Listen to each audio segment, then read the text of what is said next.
बोलिए सद्गुरुदेव भगवान की जय, गुरु माता की जय, भगवान भोलेनाथ की जय, माता कामाख्या की जय, गौ माता की, बोलिए सभी संतों की जय, बोलिए सच्चे दरबार की जय, करोली शंकर महादेव धाम की जय, गंगा मैया की जय, हर हर महादेव। प्रयागराज में जो महाकुंभ लगा है ये अपने आप में बहुत अद्भुत है और इस महाकुंभ को और भी ज्यादा शानदार यहां संत, गुरुओं, महामंडलेश्वर और तमाम ऐसे साधु संत हैं जो इस देश के बड़े चेहरे हैं, उनका समागम भी बना रहा है। हम इस वक्त जहां मौजूद हैं वो देश के उन तमाम बड़े चेहरों में हैं जिनको ध्यान और साधना का अब बड़े चेहरे के रूप में माना जाता है। पूर्ण गुरु श्री करौली शंकर गुरु जी महाराज, जिनको कहा जाता है तृतीय मठाधिपति मिश्री मठ के, और इनको आमतौर पर आप YouTube पर बहुत फेमस हैं। कई लोग इनका पॉजिटिव परिचय देते हैं और कई लोग नेगेटिव परिचय देते हैं। महाराज जी, बहुत स्वागत है आपका TV9 भारतवर्ष पे। धन्यवाद। कुंभ चल रहा है, नदियों का संगम, संस्कृति सभ्यताओं का संगम, इसके अलावा साधु संतों का समागम और पहला शाही स्नान हो चुका है। कैसे देख रहे हैं, क्या हो रहा है? और आपका भी आश्रम यहां बन गया है, तो क्या मिलने वाला है प्रयागराज वासियों को? हाँ, जो यहाँ उपलब्ध है इस कुंभ में, महाकुंभ में, उनको तो मिल ही रहा है, और जो नहीं आ पा रहे हैं मन से ही उनको कि हमें जाना है। हमारे गुरुओं ने ये बताया है शुरू से कि मनसा वाचा कर्मणा कृतकारित अनुमोदित 6 प्रकार से भोग तय होते हैं, अच्छे या बुरे। तो जो व्यक्ति नहीं भी आ पा रहे हैं इस महाकुंभ में, आने की इच्छा है, उसी से उनको पुण्य मिल जा रहा है। वो मानसिक स्नान हो रहा है घर में, मानसिक सम्मिलित हैं। तो अद्भुत व्यवस्था है यहाँ पर, और अभय का एक वातावरण है। किसी भी चेहरे पे कोई आप चिंता की लकीरें नहीं देखेंगे। हर व्यक्ति प्रफुल्लित है, उत्साहित है, और हर व्यक्ति में आपको एक आशा की किरण दिख रही है कि हम इस महाकुंभ में आए हैं तो निश्चित रूप से हमें आनंद मिलेगा, लाभ मिलेगा। तो ये जो बार बार प्रचारित हो रहा है कि भव्य महाकुंभ और दिव्य महाकुंभ, निश्चित रूप से ऐसा ही है। लेकिन इस कुंभ को लेकर कई सारे लोग सवाल खड़े कर रहे हैं। बरेली के एक मौलवी हैं, कह रहे हैं ये जो कुंभ में जमीन पे जो आप लोग का टेंट वेंट कनात वनात लगा हुआ है, ये तो सब वक्फ की प्रॉपर्टी है, वक्फ की जमीनों पर ये सब कुछ लगा हुआ है। सवाल का मतलब ही होता है, सवाल करने वाला व्यक्ति कष्ट में है, दुख में है, समस्या में है, तो ऐसे लोग कृपा के पात्र हैं। इन लोगों को इलाज कराना चाहिए अपना, कृपा के पात्र हैं। हाँ, इलाज कराना चाहिए इनको। बहुत सारे साधु संत आए हैं, हर जगह ज्ञान बट रहा है इतना ज्ञान प्रयागराज में बाहर से आ गया। प्रयागराज तो वैसे ज्ञानियों की धरती है, लेकिन आपको लग रहा है बाहर से इतना ज्ञान आ गया, यहाँ जो ज्ञान बट रहा है उस ज्ञान गंगा पे कुछ कहना चाहेंगे, आप बोलना चाहेंगे? ज्ञान तो सदा से है, ज्ञान आता जाता नहीं। जैसे स्पेस है, चारों ओर बना हुआ है, हमेशा बना रहता है एक जैसा, चीज़ें घटती बढ़ती रहती, चलती फिरती रहती, ऐसे ही ज्ञान है। ज्ञान सदा से था, सदा है, सदा रहेगा, इसी को सनातन बोलते हैं। तो हम, ये देश ज्ञानियों की धरती है, और सनातन को मानने वाले हम लोग हैं, उस धर्म को मानने वाले हैं जो व्यवस्था है, व्यवस्था में जीने वाले लोग हैं। व्यवस्था में जी करके ही सुख होता है, और वह सुख निरंतरता में बदल जाए, ये हम गुरु परंपराओं में जा करके अपने गुरुओं से शिक्षा लेते हैं। तो हम उस परंपरा को अपना करके और आनंद की अनुभूति करते हैं। सुख हमारा निरंतर बना रहे, कभी दुख हो ही ना, इसी को आनंद कहा गया है। तो ये सदा से था, सदा है और सदा रहेगा। बस ये जरूर है कि जिन्होंने अनुभव किया है ज्ञान का, वो सब यहाँ इकट्ठा हैं। आप, मठ आपका बहुत बड़ा है, आप बड़े गुरुओं में से माने जाते हैं, यहाँ भी बड़े बड़े मठ आए हैं और आलीशान 5 सितारा तरह उनके आश्रम बने हुए हैं, बड़ी बड़ी गद्दियों पर बैठे हैं। और मैं देख रहा हूँ आप 10 बाई 10 के कमरे में जमीन पर बैठे हुए हैं, जहां आप बैठे हैं वहीं आपको मानने वाले भी हैं। उन लोग का आश्रम देखा आपने? कहे किसी के आश्रम में बड़ी बड़ी गद्दियों पे, शेर वाली कुर्सियों पर, 5 सितारा टेंट, 5 सितारा सुविधाओं से लैस आश्रम देखे कि नहीं आपने? सुना है, अच्छे अच्छे कैंप लगा रखे, आकर्षण का केंद्र है, अच्छा है। जिसको जो कमी महसूस होती है वो इसी जीवन में पूरा करने की कोशिश करता है, पूरा कर रहे हैं वो लोग, अच्छा है। हमें लगता है हम लोग पूरे हैं, जमीन इसीलिए स्वीकार है, इसलिए कोई दिक्कत नहीं है। बहुत आनंद में है, जमीन में बैठ के आनंद में है, क्योंकि अंततः जमीन में ही बैठना है, जमीन में ही मिल जाना है। तो जमीन ही ज़्यादा अच्छी है, इससे नीचे तो उतार नहीं पाएगा, इसलिए ज़मीन स्वीकार है। तो जो लोग जिसको जो कमी होती है वो इन्हीं चीज़ों से पूरी करने की कोशिश करते हैं, वैभव से, तो कर रहे हैं, अच्छा है, उनके पास धन भी है और करने की इच्छा भी। यहाँ तो इच्छा ही नहीं बची कुछ करने की, तो इसलिए संत को आवश्यक होता है 5 सितारा टेंट, सारी सुविधाएं, बड़ा सा मंडप, बड़ा सा हॉल, बड़ा सा, उसमें और वीवीआईपीज आ रहे हैं, स्टीव जॉब्स की पत्नी आ रही हैं, बड़े बड़े आईआईटीएंस आ रहे हैं, ऐसे ऐसे मॉडल्स आ रही हैं उनके यहाँ छोड़कर। कई सारे ऐसे संत हैं यहाँ पर, उनके आश्रम देखें, वो जहां रहते हैं वहां तो है, लेकिन यहाँ जो 46 दिन के लिए आश्रम बना है वो भी 5 सितारा बनवाया गया है। मुझे ऐसा लगता है कि अगर हम अपनी बात करें तो हम अपने को इसलिए साधारण उसमें रख पाते हैं ताकि दरबार से जुड़ा प्रत्येक व्यक्ति इतने में संतुष्ट रह सके। अगर उसको लगता है कि हमारा जो गुरु परंपरा में जो इस गद्दी बैठा हुआ है गुरुओं की, अगर वो साधारण रह के जी सकता है अच्छे ढंग से सम्मानपूर्वक, तो हम भी साधारण तरीके से जी करके और सम्मानपूर्वक रह सकते हैं इस संसार में। तो गुरु का आचरण ही आगे जाता है। अगर गुरु का आचरण बहुत वैभवपूर्वक, बहुत वैभव है, तो फिर वो सामने नीचे वालों के लिए समस्या होती है। या तो आपकी उतनी आवश्यकता हो, तो हो सकता है उनकी आवश्यकता हो, बचना चाहिए बड़े गुरुओं को, बड़े चेहरों को, बड़े शंकराचार्यों को, बड़े मठाधीशों को ऐसे आचरण से, ऐसे वैभवशाली आचरण से बचना चाहिए। क्योंकि संत तो अपने आप में, ये कहा जाता है कि त्याग की अपने आप में सबसे बड़ी परिभाषा एक संत होता है, लेकिन आजकल के संतों की परिभाषा बदल गई। हाँ ठीक है, वो उनकी सोच है, तो वो कुछ बड़ा करके दिखाना चाहते होंगे अपने शिष्यों को, तो बड़ा करके दिखा रहे हैं। हम लोग जमीन के आदमी हैं तो जमीन में करके दिखा रहे हैं, जमीन में बैठ के दिखा रहे हैं। लगता है हमें, हमारे लिए पूरा है, कंप्लीट है, हमें कोई कमी महसूस नहीं हो रही है, इसलिए कोई वैभव नहीं यहाँ दिखा पा रहे हैं। संतों को वैभव से बचना चाहिए। हाँ, मुझे लगता है मुझे बचे रहना चाहिए, मैं बचा हुआ हूँ। लेकिन आपके जो वीडियोस हैं वो बहुत वायरल होते हैं।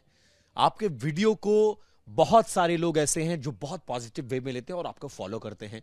एक बड़ा वर्ग ऐसा भी है जो आपको यह कहता है कि आप कहीं ना कहीं अंधविश्वास फैला रहे हैं। आजकल के सर्जरी के जमाने में, मेडिकल साइंस के जमाने में आप फूंक मार के चीजों को ठीक करने का दावा करते हैं। किडनी ठीक कर दे रहे हैं, लिवर ठीक कर दे रहे हैं, ब्लड प्रेशर, शुगर ठीक कर दे रहे हैं। सारी चीजों का, सारी बीमारियों का इलाज आपके आश्रम में है। आइए, वैदिक क्रिया करिए, फूंक मारेंगे ठीक हो जाएगा। तो फिर डॉक्टरों की दुकान बंद हो जाएगी, अस्पताल बंद कर देने चाहिए? नहीं, मेरे सवाल नहीं है, लोग ये कहते हैं और आपके पास भी संभवतः ये सवाल आते हैं। फूंक मार के कोई नहीं ठीक होता है। एक वैदिक प्रक्रिया है, उसके लिए सबसे पहले जो व्यक्ति दरबार में आते हैं उनकी सनातन धर्म में आस्था है और उन अब ईश्वर के प्रति आस्था, विश्वास और श्रद्धा बहुत गहरी है। वो लोग दरबार में आते हैं, फिर वो वैदिक प्रक्रिया करते हैं पूरी, और वह वैदिक प्रक्रिया कम से कम 15 घंटे की है, लगातार कंटिन्यू। उस वैदिक प्रक्रिया को करने के पश्चात उनको कुछ पुण्य प्राप्त होते हैं, कुछ विराट ऊर्जा उनको संपर्क होता है, उनका जुड़ाव हो जाता है, उस ऊर्जा से सकारात्मक हो जाते हैं और पितरों की मुक्ति होती है। तो पितरों के जो दोष होते हैं वो नष्ट हो जाते हैं, तमाम प्रकार के दोष बताए गए हैं वो नष्ट हो जाते हैं अपने आप स्वतः ही। तो अपनी ही प्रार्थना और संकल्प से व्यक्ति स्वस्थ होता है, अपनी ही प्रार्थना संकल्प से व्यक्ति स्वस्थ होता है। ये वैदिक प्रक्रिया से होता है, फूंक मारने से नहीं होता है। ये अपने ही प्रार्थना संकल्प से होगा, अगर आप में गहरा प्रार्थना संकल्प है। बीच में आप एक वीडियो वायरल हुआ था जिसमें कोई शख्स मरा हुआ लेटा था और आपने जान डाल दी थी उसमें। नहीं, तो वो तो मरा नहीं होता है। एक्चुअली क्या होता है, प्राण होते हैं, शरीर से प्राण जब बाहर जाते हैं धीरे धीरे, तो व्यक्ति की धीरे धीरे मृत्यु होती है। एक एक अंग धीरे धीरे शरीर का साथ छोड़ने लगता है और आखिरी में मस्तिष्क साथ छोड़ देता है। तो जो 5 प्रकार के प्राण हैं उनमें से कुछ प्राण अगर शेष रहते हैं शरीर में, तो उन प्राणों की जो वो क्वांटिटी है जो, उसको बढ़ाया जा सकता है। और ये वो सिंपल है हमारे देश के अंदर। हमारे तो पत्थर में प्राण दिए जाते हैं, प्राण प्रतिष्ठा करते हैं हम लोग। तो बजरंगबली आ गए पत्थर में, अयोध्या में रामलला, बिल्कुल इतना बड़ा प्राण प्रतिष्ठा का कार्यक्रम चला। हमारे देश का तो वैदिक विज्ञान है पत्थर में प्राण भर देने की। ये तो मनुष्य जिंदा प्राण है ही प्राण उसमें। उस प्राणों को उसके कुल से लेकर के बढ़ाया जा सकता है क्षणों में। आप मेरे सामने रखिए, देखिए। उन लोगों को क्या कहेंगे जो आप कहते हैं कि आप अंधविश्वास को बढ़ावा दे रहे हैं? नहीं, दरबार मेडिकल साइंस किस दौर में? दरबार झाड़ फूक, टोना टोटका, जादू टोना का जोरदार खंडन करता है, विरोध करता है। ये सब पागल लोग हैं, बेवकूफ़ हैं, एकदम मूर्ख हैं जो इस तरह की हरकतें करते हैं। ऊत भूत प्रेत की इस संसार में ऐसा कोई भूत प्रेत नहीं होता कि कोई खा जाए किसी को। भूत कोई व्यक्ति नहीं है, एक शक्ति छोटी मोटी, जो बेहोशी में मरा है आदमी, बेहोशी में जीवन है, घूम रहा है, कुछ भी हो रहा है, एनर्जी है। तो अगर व्यक्ति को अपनी वैदिक प्रक्रिया करके एक ही दिन में स्मृतियों से मुक्ति मिल जाती है और वो व्यक्ति, उसको भूत प्रेत को दिखता ही नहीं कहाँ चला गया। जो 10 साल 20 साल से 30 साल से जमीन में लौट रहा होता है, चिल्ला रहा होता है, दरबार कहता है कि झाड़ फूक, टोना टोटका, जादू टोना, दरगाह मजार से दूर रहो, ऐसे मंदिरों से भी दूर रहो जहाँ पे प्राण प्रतिष्ठा नहीं है, जहाँ झाड़ फूक होती है, उनसे दूर रहिए, अपने परिवार को दूर रखिए। अगर आपको सुखी रहना है तो ईश्वर विश्वास रखिए। आप कह रहे भूत प्रेत नहीं होता है। मैं बागेश्वर धाम गया था, आप जानते हैं उसके बारे में? सुना आपने? हाँ, सुनते रहते हैं, सबको। पर्ची कोई निकालते हैं, प्रेत बाधा को दूर करते हैं, भूत प्रेत को भगाया जाता है। ये भी कोई विद्या होती है, पर्ची से भविष्य बता देना किसी के बारे में? पर्ची नहीं, किसी को बता देना, भविष्य डायग्नोसिस करना ठीक बात है, कर सकते हैं आप, कोई दिक्कत नहीं। लेकिन समाधान दूसरा विषय है। एक डायग्नोसिस है, दूसरा ट्रीटमेंट है। फर्स्ट निदान है, फिर निवारण है। तो कुछ कर पा रहे होंगे तो अच्छा ही है, बढ़िया है, करते रहें, काम कर रहे हैं। मुझे नहीं लगता है, इसके बारे में ज़्यादा विश्लेषण नहीं किया हमने। इस कुंभ में 2-3 वीडियोस बड़े वायरल हैं। कोई IITian से, उसने पहले IIT मुंबई से कोर्स किया, फिर फोटोग्राफी का कोर्स किया, फिर नौकरी की, भी सब कुछ छोड़कर अध्यात्म में आ गया और दीक्षा लेके साधु के रूप में जीवन बिता रहा है। कुछ कहना चाहेंगे? अभी हम लोगों की समस्या कहाँ पे पैदा हुई है, हम लोग व्यक्ति का आकलन या तो उसके धन से करते हैं कि बहुत बड़ा है, या हम उसका आकलन करते हैं उसकी जो शिक्षा दीक्षा हुई है, जो इस आधुनिक विज्ञान आधुनिक युग में, उससे हम देखते हैं कि बहुत बड़ा है। दरबार के देखे जो पीछे के कर्म भोग हैं, जो उसके पितृ हैं, पूर्वज हैं, जैसे जिए हैं, जिन स्मृतियों में जिए हैं, वो हमेशा उन पे भारी रहेंगी। जैसे अगर अपने देश में ले लें हम, तो तमाम तरह के बड़े बड़े व्यापारी, बहुत बड़े बड़े यहाँ पे देश के अंदर हैं, दुनिया में नाम कमाया उन लोगों ने, धन में कि बहुत धन है। एक धन कमाने वाले मेरे रतन टाटा जी भी थे, जिन्होंने देश को नई दिशा दी। आज बड़े से बड़ा आदमी सोचता है यार मैं भी रतन टाटा जैसा बनूं, कुछ अच्छा करके मरूं, तो दिशा दे गए ना। तो ये समझदारी एक अलग चीज़ है। शिक्षा से बड़ा होना, धन से बड़ा होना, पद से बड़ा होना, यही बीमारी है। तो अगर कोई बीमारी को त्याग किया है तो अच्छी बात है, बीमारी है ये बड़ी बीमारी है। अंतिम सवाल, एक वायरल वीडियो है, एक सबसे खूबसूरत साध्वी इस देश की एक मठ में बैठी हुई हैं, बड़े वीडियोस वायरल हो रहे हैं और उनको दीक्षा भी दिया गया है और देश की सबसे खूबसूरत साध्वी होने का खिताब भी दिया गया है। हाँ, तो अच्छा है, ये तो बहुत अच्छी बात है। लेकिन मुझे ऐसा लगता है, मैंने वही बात आपसे कही कि चेहरे की सुंदरता से और अध्यात्म का कोई लेना देना नहीं है।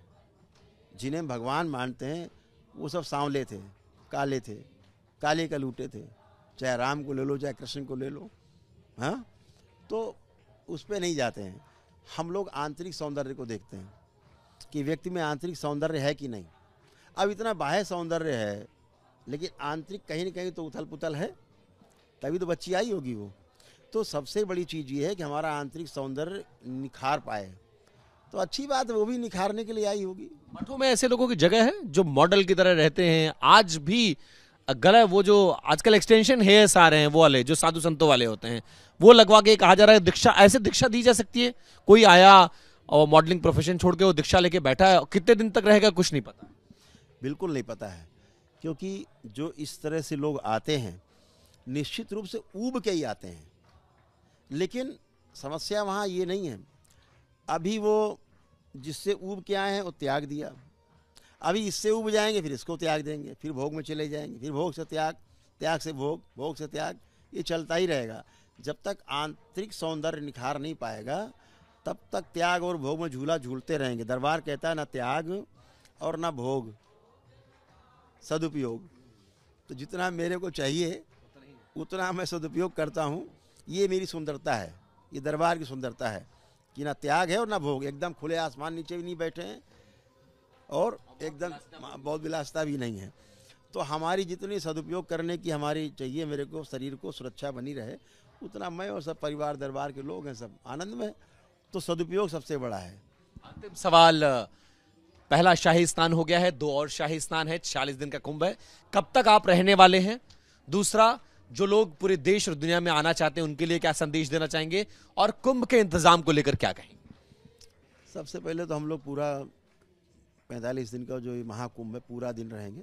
केवल हमारे परम पूज्य गुरुदेव पंडित श्री राधारमण जी मिश्र, उनका जन्म दिवस है बसंत पंचमी का 2 फरवरी का, तो उसमें केवल नहीं रह पाएंगे हम लोग, दरबार में मनाएंगे, पूरे देश विदेश से सब लोग आएंगे, विदेशों से जो फॉरेनर्स भी हैं वो भी सब आएंगे, आते ही हैं दरबार में, यूरोप से, अमेरिका से, भारतवंशी भी आते हैं, वो भी हैं, पूरे देश से लोग इकट्ठे होते हैं। तो 5 दिन केवल हम लोग वहाँ हैं, अन्यथा बाकी समय यहाँ है।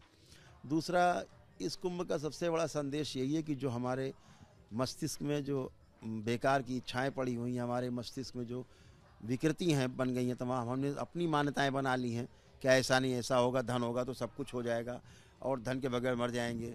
संबंध को हमने नीचे किनारे कर दिया है और भौतिक सुविधाओं को सबसे ऊपर कर लिया कि ये होगा तो बड़ा सम्मान होगा। तो ऐसा जो परसेप्शन बना के रखा है, अगर दरबार जो सजा हुआ है यहाँ पूरे महाकुंभ में, सारे दरबार सजे हुए हैं, यहाँ विचारों का महाकुंभ है। माँ गंगा तो है ही है, त्रिवेणी का तट तो है ही, लेकिन ये विचारों का महाकुंभ है। इस विचारों के महाकुंभ में अपने विचार त्याग करके अन्यथा के और ये खाली कुंभ लेकर के अपना घड़ा आएँ और ये विचारों को अपने उस घड़े में सजो करके ले जाएं, भर के ले जाएं, लबालब करके अपने में फैलाएं, परिवार में फैलाएं, समाज में फैलाएं, पूरी सृष्टि में फैला दें। यही सुंदरता है सनातन धर्म की, यही संदेश सबके लिए है कि खूब प्रेम से आओ और प्रेम भर के ले जाओ। बहुत धन्यवाद, आभार समय देने के लिए और बातचीत करने के लिए। करौली शंकर जी महाराज जो कि पूरे देश और दुनिया में बहुत ज्यादा प्रसिद्ध हैं, वो भी 40 दिन इसी कुंभ परिसर में रहेंगे और ये मानते हैं कि ये न सिर्फ सभ्यता और संस्कृति का महाकुंभ है, बल्कि ऐसा विचारों का कुंभ है कि यहां से आइए तो बहुत कुछ लेकर जाइए और पूरी दुनिया में इसका प्रचार प्रसार करिए। कैमरा पर्सन अमित के साथ विपिन चौबे, TV9 भारतवर्ष, प्रयागराज, उत्तर प्रदेश। बोलिए सदगुरुदेव भगवान की जय, गुरु माता की जय, भगवान भोलेनाथ की जय, माता कामाख्या की जय, गौ माता की, बोलिए सभी संतों की जय, बोलिए सच्चे दरबार की जय, करौली शंकर महादेव धाम की जय, गंगा मैया की जय, हर हर महादेव।